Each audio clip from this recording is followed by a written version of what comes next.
Assalamualaikum warahmatullahi wabarakatuh. Saya Yoga Pratama Putra Sekolah dengan NIM 1462200119 akan mendokumentasikan tugas refreshing dari mata kuliah rekayasa dan perangkat lunak. Selanjutnya, saya mendapatkan kode soal O, yaitu pemesanan tiket pesawat. Analisis kebutuhan constraint yang diperlukan.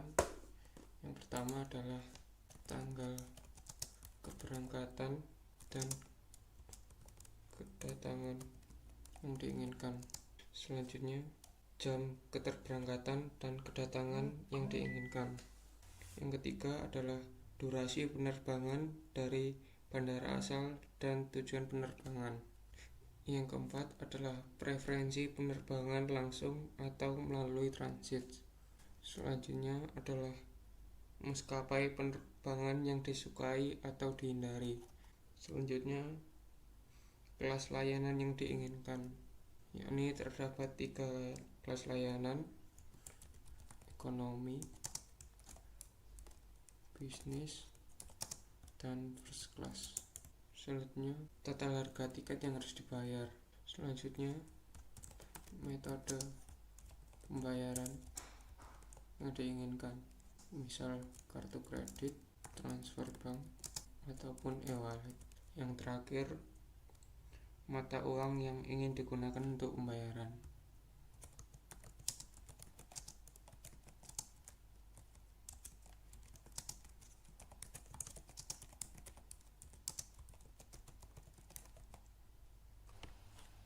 Persoalan kedua adalah membuat konseptual skema sesuai dengan hasil analisis kebutuhan constraint yang pada nomor 1. Langkah pertama yaitu menentukan entitas. Terdapat 3 entitas, yaitu customer, entitas booking,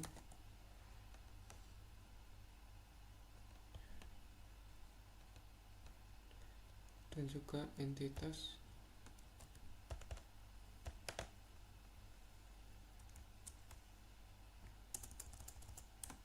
penerbangan.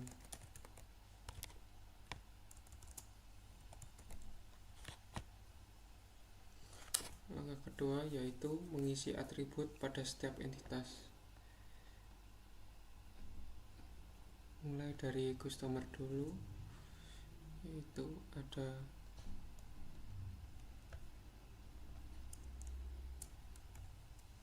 ID customer,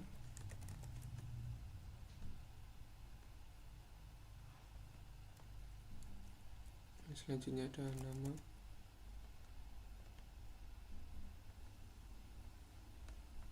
yaitu selanjutnya email,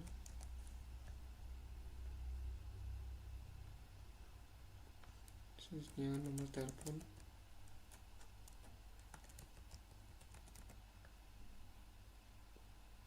dan yang terakhir ada alamat.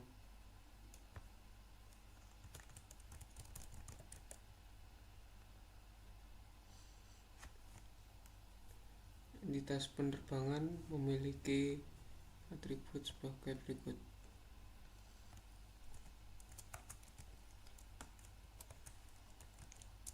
ID penerbangan,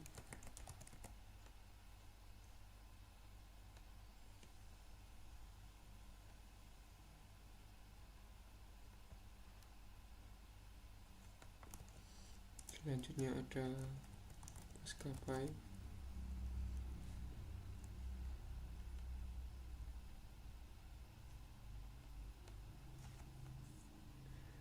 selanjutnya tanggal dan jam,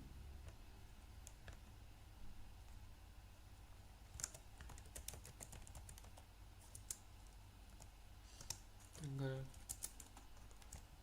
keberangkatan,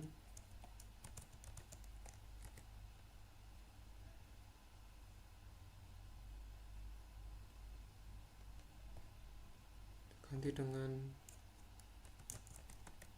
waktu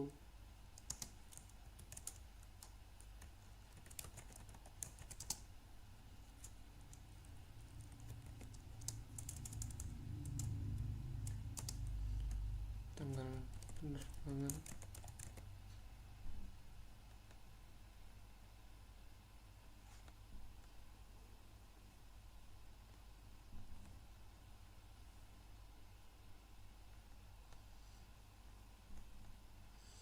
Selanjutnya ada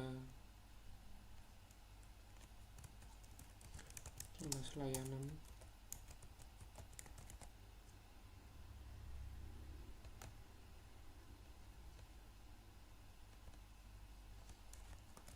Harga tiket.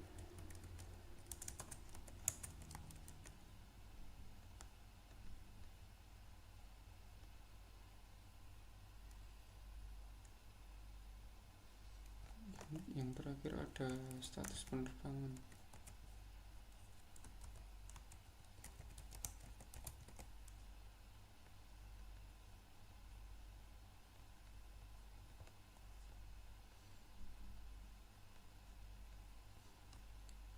Selanjutnya entitas booking memiliki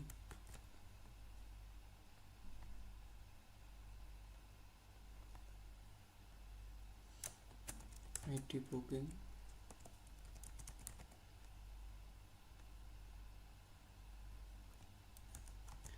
ID customer,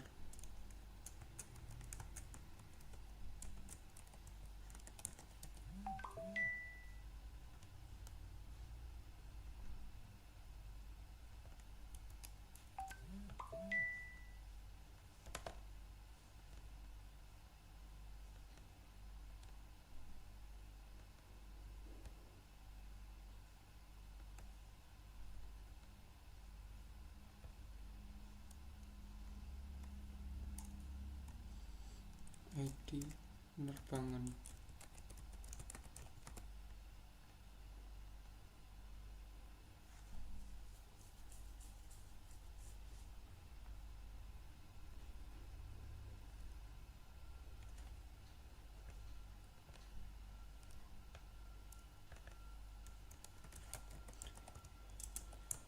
Tanggal booking,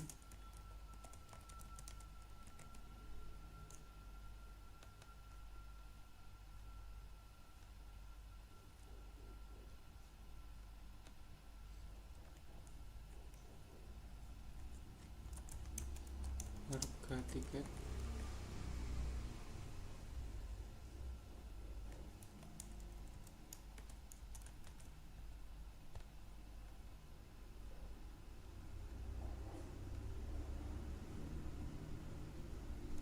dan status pembayaran.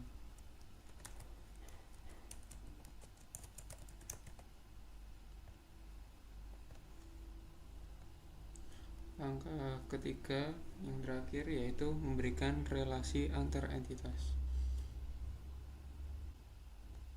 Selanjutnya adalah mengisi relasi.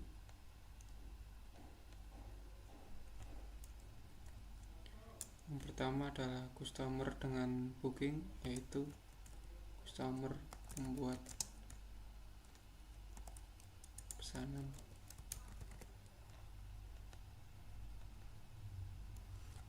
Relasi yang kedua yaitu booking menuju penerbangan, yaitu booking menawarkan penerbangan.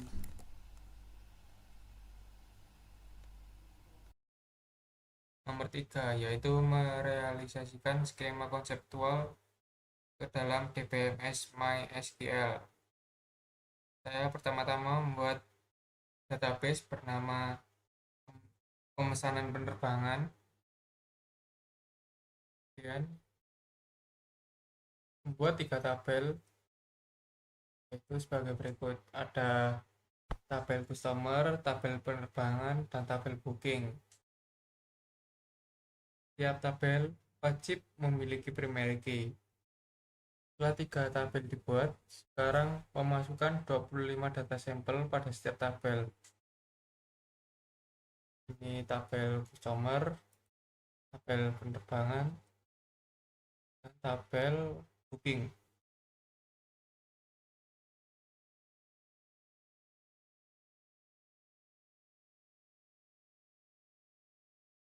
Selanjutnya, 3 tabel berisi data sampel digabung menjadi satu tabel utama.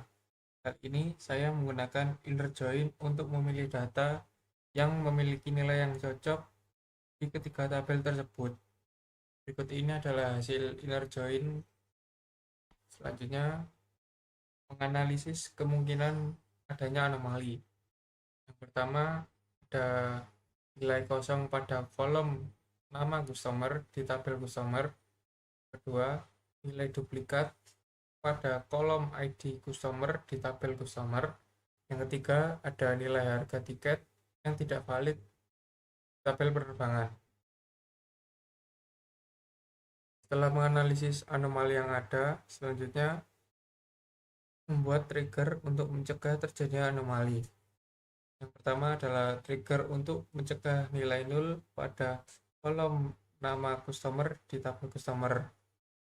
Jika nilai yang diinput bersifat kosong, maka sistem akan menampilkan kalimat nama customer tidak boleh kosong. Yang kedua, itu trigger untuk mencegah nilai duplikat pada kolom ID customer di tabel customer. Jika nilai yang diinput memiliki nilai yang sama pada data sampel, maka sistem akan menampilkan kalimat ID customer sudah ada.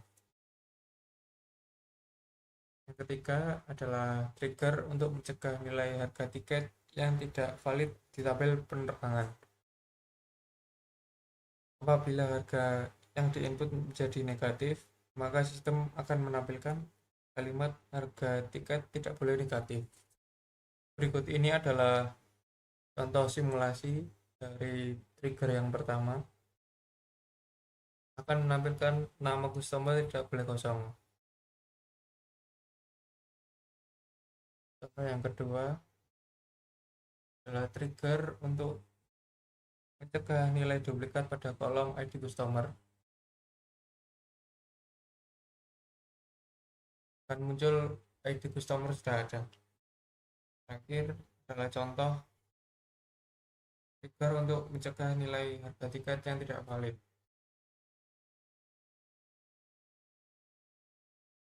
Jika kita inputkan nilai negatif, akan muncul kalimat harga tiket tidak boleh negatif. Nomor keempat, yaitu analisis kebutuhan menggunakan metode Moskow. Yang pertama ada must have, yaitu ada pencarian penerbangan berdasarkan tanggal keberangkatan dan kedatangan dan bandara asal dan bandara tujuan. Yang kedua, ada penampilan informasi detail penerbangan seperti maskapai penerbangan, nomor penerbangan, kelas layanan, harga tiket, dan durasi penerbangan. Ketiga, ada pemrosesan pemesanan termasuk validasi data, pemesan, dan detail pembayaran. Should have. Yang pertama ada filter penerbangan berdasarkan harga, durasi, maskapai penerbangan, dan jam keberangkatan atau kedatangan. Yang kedua ada dukungan untuk berbagai metode pembayaran seperti kartu kredit, transfer bank, dan e-wallet. Yang ketiga ada tampilan detail pesanan yang sudah dibuat, termasuk status pembayaran dan opsi untuk membatalkan pesanan. Yang keempat ada riwayat pemesanan untuk memudahkan pengguna melihat pesanan sebelumnya. Could have. Yang pertama ada opsi untuk menyimpan preferensi pengguna seperti bandara asal atau bandara tujuan favorit, maskapai penerbangan favorit, dan metode pembayaran default. Yang kedua ada email atau notifikasi push tentang status penerbangan seperti delay, cancel, dan perubahan jadwal. One have. Yang pertama ada iklan dan pop-up yang mengganggu navigasi dan pemrosesan pemesanan. Yang kedua, ada penggunaan kecerdasan buatan untuk merekomendasikan destinasi wisata berdasarkan preferensi pengguna. Analisis kebutuhan menggunakan FURPS Plus Functionality. Sistem harus dapat melakukan pencarian penerbangan berdasarkan tanggal, bandara, dan preferensi pengguna. Kedua, ada sistem harus menampilkan informasi detail penerbangan, termasuk harga, maskapai, dan durasi. Yang ketiga, ada sistem harus memungkinkan pengguna untuk memilih penerbangan dan memesan tiket. Keempat, sistem harus memproses pembayaran dengan aman dan terintegrasi dengan sistem pembayaran online. Yang kelima, sistem harus menyediakan fitur manajemen akun dan riwayat pemesanan. Usability. Sistem harus mudah digunakan dan dinavigasi oleh pengguna. Kedua, tampilan dan interaksi sistem harus user-friendly dan intuitif. Ketiga, ada sistem harus responsif dan dapat diakses di berbagai perangkat termasuk desktop, mobile, dan tablet. Reliability. Yang pertama, ada sistem harus tersedia 24 jam dengan uptime yang tinggi. Kedua, sistem harus dapat menangani volume traffic yang tinggi tanpa mengalami downtime. Ketiga, sistem harus terlindungi dari gangguan dan serangan keamanan.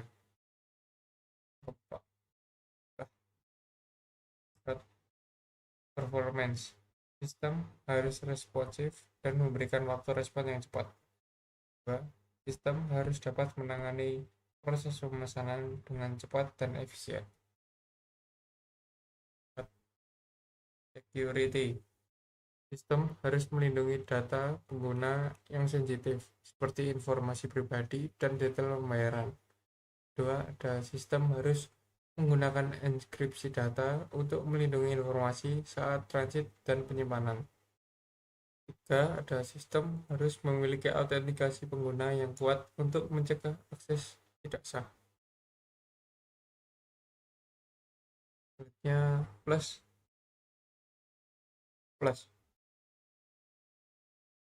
Sistem harus dirancang agar mudah diperluas dengan fitur baru di masa depan. Sistem harus memiliki arsitektur yang modular dan terdokumentasi dengan baik. Yang terakhir, API harus tersedia untuk integrasi dengan sistem lain. Persoalan yang kelima yaitu MVC. Pertama, ada model, terdapat data customer, data penerbangan, dan data booking. Kedua, ada view, ada tampilan awal, tampilan detail penerbangan, tampilan formulir pemesanan, dan terakhir tampilan konfirmasi pemesanan. Yang ketiga, ada controller, yaitu mencakup menangani permintaan customer, mengolah data, dan menampilkan output. Selanjutnya, layer arsitektur. Pertama, ada layer presentation, antarmuka pengguna UI untuk interaksi dengan pengguna. Kedua, ada menampilkan informasi dan menerima input. Layer yang kedua yaitu layer application, logika bisnis untuk memproses reservasi dan pengelolaan data penerbangan, menyediakan layanan seperti manajemen pemesanan dan manajemen harga. Layer ketiga yaitu layer domain, model bisnis dan logika bisnis yang kompleks, mendefinisikan entitas seperti penerbangan, pelanggan, dan reservasi. Layer keempat, infrastruktur, akses ke sumber daya eksternal seperti database dan layanan web. Yang kedua, ada pengelolaan koneksi dan caching. Layer yang terakhir, layer persistence, mencakup akses dan manipulasi data dalam basis data. Kedua, ada operasi CRUD terhadap data.